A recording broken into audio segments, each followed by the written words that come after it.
welcome to my channel. Jangan lupa subscribe ya.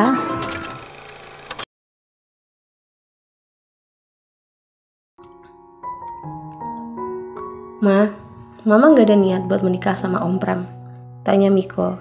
Ia memang tidak ingin hanya karena dirinya sang mama menjadi tidak memikirkan kebahagiaannya sendiri. Semenjak kepergian papanya 4 tahun lalu, Miko memang selalu meminta mamanya menikah lagi. Elisa menggeleng. Mama sudah cukup bahagia memiliki kamu. Siapa tahu Bening ingin kalian bisa bersatu, Ma. Mama dan Om Pram akan tetap menjaga silaturahmi, tapi tidak untuk menikah. Kisah cinta kami sudah usai. Tidak mungkin kami bersatu dalam akidah yang sama. Aku juga sempat suka sama Bening loh, Ma. Iya kah? Miko mengiyakan dengan mimik wajahnya.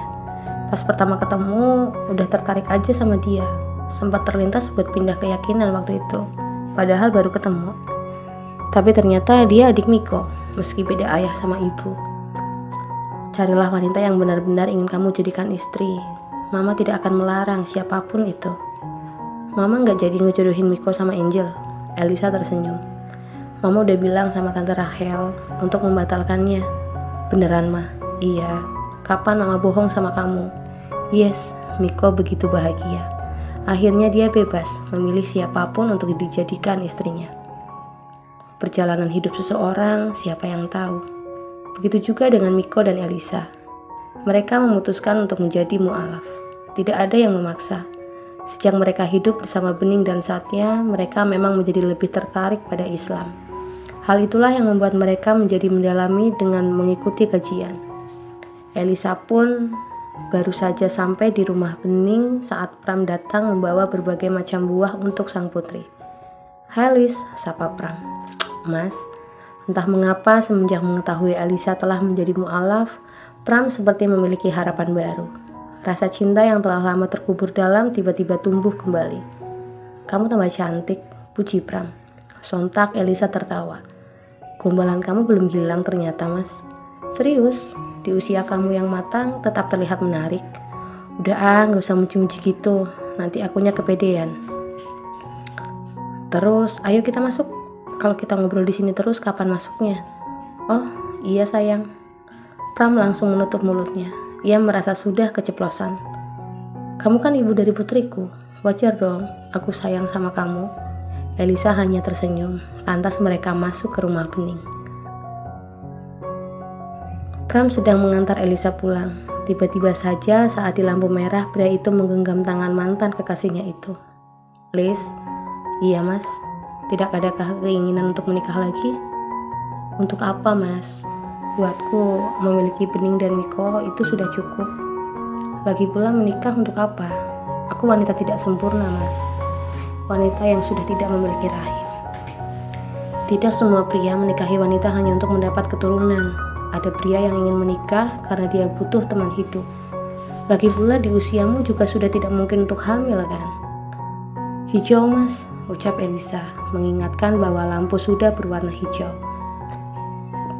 Pram membelokkan mobil ke jalan yang bukan menuju rumah Elisa. "Mau kemana, Mas? Kita jalan-jalan sebentar. Miko pasti tidak akan menangis hanya karena kamu telat pulang." Elisa tertawa. "Ya iyalah, Mas, justru aku yang sering ditinggal." Mobil Pram berhenti di pinggiran kota. Tempat yang sangat tidak asing untuk Elisa. Bedanya saat ini tempat tersebut terlihat lebih modern. "Mas, ini..." "Iya, tempat dulu kita sering nongkrong. Tempat di mana aku suka ngerayu kamu." Elisa tersenyum. Ia teringat masa-masa itu. "Mas masih mengingatnya?" "Iya, tentu saja. Kamu pikir apa yang membuatku masih sendiri sampai sekarang?" Pram kembali menggenggam tangan Elisa. "Sa, menikahlah denganku."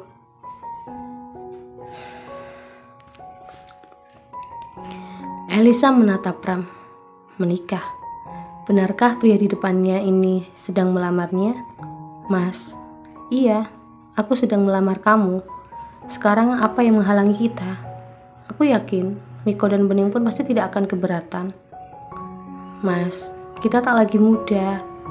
Karena itulah, aku ingin menjalani sisa hidupku sama kamu, sama satu-satunya wanita yang aku cintai." Apa dalam hati kamu sudah tidak ada lagi cinta untukku? Apa cintamu sudah dibawa pergi Papa Miko semuanya? Bukan begitu, Mas. Apa tidak sebaiknya kita tetap seperti ini? Jujur saja, aku lelah sendiri. Aku ingin merasakan rasanya punya istri. Rasanya ada yang menunggu kepulanganku di rumah. Rasanya bisa berkeluh kesah sebelum tidur sambil memeluk wanita yang aku cintai. Bukankah itu indah dan menyenangkan? Aku janda, Mas. Iya, kamu janda. Tapi jangan lupa, aku yang dapat perawanmu. Elisa tersenyum malu. Ya, pria di depannya lah yang dulu berhasil membobol keperawanannya. Kamu mau kan? Kalau kamu takut, biar aku yang meminta izin pada Bening dan Miko. Aku belum jawab kalau aku bersedia, Mas. Apa kamu tega kelak aku harus meninggal dalam keadaan sendiri? Kok Mas ngomongnya gitu? Makanya, mau ya? Elisa mengangguk pelan. Mungkin memang tidak ada salahnya untuk memulainya lagi. Sesuai janji, Pram meminta izin pada Bening dan Miko. Tentu saja kedua orang itu tidak keberatan saat mendengar rencana Pram yang ingin menikahi sang mama. Begitu mendapat lampu hijau, Pram langsung tancap gas untuk menyiapkan semuanya. Tentu saja Satya dan Miko ikut membantu. Setelah semuanya berkas siap, tidak sampai 1 bulan Pram dan Elisa menikah. Tidak ada pesta. Yang ada hanya syukuran yang dihadiri para tetangga. Setelah menikah, Elisa langsung pindah ke rumah Pram. Kamu bebas untuk mengatur rumah ini, ucap Pram sambil memeluk sang istri dari belakang. Rumah ini aku buat khusus buat kamu dulu. Untung saja Tuhan akhirnya menjodohkan kita. Untukku. Apa Mas tahu kalau akhirnya kita akan menikah? Iya, nggak tahu kenapa aku punya keyakinan itu. Elisa membalik badan. Ia kalungkan tangannya di leher Pram. Usia yang kian bertambah ternyata tidak mengikis kecantikan kamu, puji Pram. Ia rapikan rambut yang menjuntai di kening sang istri. Terima kasih untuk pujiannya. Pelan tapi pasti mereka mendekatkan wajah. Hingga akhirnya bibir mereka bersentuhan. Suara decap bibir terdengar. Kita makan malam dulu, Mas. Bisik Elisa mengakhiri ciuman mereka. Ya, tentu saja. Setelah itu, aku tidak akan membiarkanmu lepas dari dekapanku. Seorang bayi laki-laki yang Satya beri nama Bintang telah lahir dengan berat 3,5 kg dan panjang 51 cm. Bayi itu begitu tampan, wajahnya terlihat bercahaya. Bening menangis haru saat pertama kali sang putra dapat didekapnya. Dia tampan sekali, Mas, ucap Bening. Iya sayang, anak kita. Untuk kesekian kali setelah bayinya lahir, Satya mencium kening sang istri. Kebahagiaan yang Bening rasakan datang bertubi-tubi. Ia sangat bersyukur dengan apa yang dimilikinya sekarang. Orang tua yang begitu sangat menyayanginya, suami yang mencintainya, dan kini telah hadir buah hati yang begitu didambakannya. Satya pulang dari kantor. Tidak seperti biasanya, kali ini Bu Sarilah yang membuka pintu. Loh, Bening sama Bintang mana, Bu? Tanya Satya setelah mencium tangan wanita itu. Bintangnya tidur kayaknya, habis mandi. Kalau Bening kayaknya lagi asar. Asar, Bu? Iya, udah selesai nifas sepertinya. Tadi siang udah mulai sholat zuhur. Oh, diam-diam Satya tengah merasa bahagia. Namun ia mencoba menyembunyikannya. Satya masuk dulu ya, Bu. Iya, istirahat sana. Satya melangkah menuju kamar. Begitu membuka pintu, terlihat sang istri sedang menyisir rambut basahnya di depan cermin. Menggoda iman banget sih, gumam Satya. Mas, udah pulang? Maaf, aku habis mandi tadi. Bening mendekat. Iya, gak apa-apa. Bintang bobo? Seger dia habis mandi. Aku juga mandi dulu ya, gerah. Iya. Sebelum masuk ke kamar mandi, Satya mencium pipi sang istri. Iseng dia meniup telinga istrinya. Awas, ada yang cenat-cenut, goda Satya. Apa sih, Mas? Ingin rasanya Satya tertawa, namun ia takut mengganggu tidur sang putra. Baru 5 menit di kamar mandi, Satya memanggil Bening. Kenapa, Mas? Kesini sebentar, tolongin aku. Tidak menaruh curiga sedikit pun, wanita itu masuk ke kamar mandi. Setelah berada di dalam, Satya langsung memeluk Bening. Aku udah mandi, Mas. Harusnya kamu bilang kalau kamu udah selesai. Terus jangan mandi dulu. Kenapa emangnya? Gak usah pura-pura gak tahu. Ada yang udah kangen banget. Mau ya? Nanti waktu sholat habis. Aku udah sholat di jalan tadi. Mau ya? Tidak menunggu jawaban Bening, Satya langsung mencium bibir istrinya, memainkan lidahnya di sana. Berhenti bermain dengan lidah, pria itu mencium leher wanita yang sangat ini sedang memejamkan mata. karena jujur saja, wanita itu pun merindukan sentuhan intim suaminya.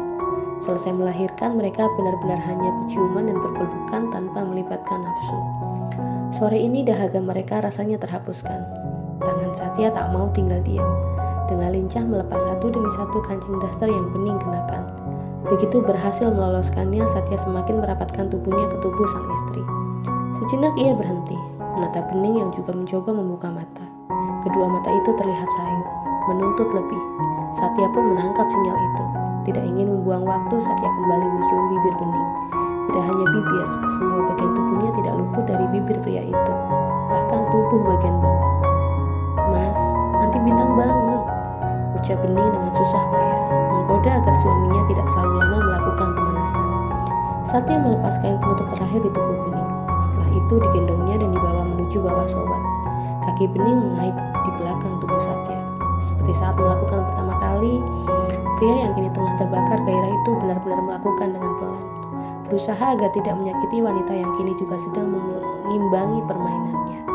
Sampai pada akhirnya badai itu mendekap mereka saat terangan panjang bersahutan dengan suara gemericik air yang jatuh menimpa tubuh pasangan suami istri itu. Malamnya Satya, Bening, Pram, Elisa, dan Miko sedang makan malam. Malam ini orang tua Bening itu akan menginap di rumah sang putri. Tiba-tiba suara tangis Bintang terdengar. "Sudah, kamu selesaikan dulu makan malam kamu sayang, biar mama yang gendong Bintang," ujar Elisa. Kemudian berdiri bersiap ke kamar Bening, di mana cucunya berada.